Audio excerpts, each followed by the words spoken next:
మెదక్ జిల్లా కేంద్రం సంగారెడ్డిలో గల ఫ్రూట్ రీసెర్చ్ సెంటర్లో దాదాపు 100 ఎకరాల విస్తీర్ణంలో మామిడి పండ్లను పండిస్తున్నారు. ప్రతి ఏడు కొత్త కొత్త మామిడి వంగడాలను సృష్టిస్తూ తమ ప్రాధాన్యత నిలుపుకుంటున్నారు. ఇక్కడ లంగడ, దశేరి, బంగిన్పల్లి, మోతి, బిరతి వంటి ఎన్నో రకాల జాతులకు చెందిన మామిడి తోటలు ఉన్నాయి.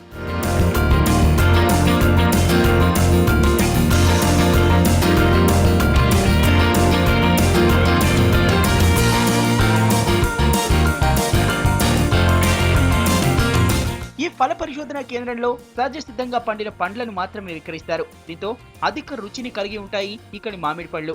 పరిసర ప్రాంత ప్రజలు ఎక్కువగా ఇక్కడనే కొనుగోలు చేస్తారు. ఈ మామిడి పళ్లకు హైదరాబాద్ తదితర ప్రాంతంలో భారీ డిమాండ్ ఉంది. ఈ తోట 8-10 ఏళ్ల సంది నేను కాంట్రాక్ట్ పడతాం సార్. ఇక్కడ మంచి మంచి వెరైటీలు దొరుకుతాయి. ఇక్కడ దూరంకి వెళ్ళి వచ్చి పార్టీలు కొనుక్కోపోతాం. ఇక్కడ కార్బేట్ లేనిది మనం గడ్డిలా పండబెడతాము. గడ్డిలా పండబెట్టి మనం సేల్ చేస్తాం.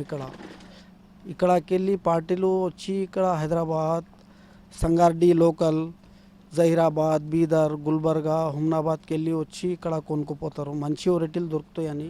రాష్ట్రంలో మరెక్కడా దొరకని రకాలు ఇక్కడ లభిస్తాయి. దీంతో వీటిని కొనేందుకు ఎక్కడెక్కడి నుంచో ఇక్కడికి వస్తుంటారు.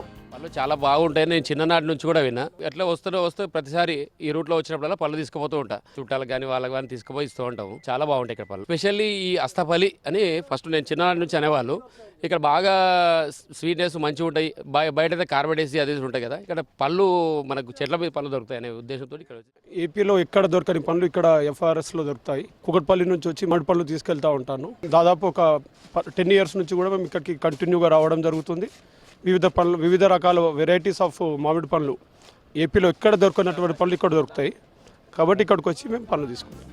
మామిడిలో వెరైటీ రుచులను ఆస్వాదించాలనుకునే వాళ్ళు సంగారెడ్డి వచ్చి ఇక్కడి మామిడి పండ్లను టేస్ట్ చేయాల్సిందే.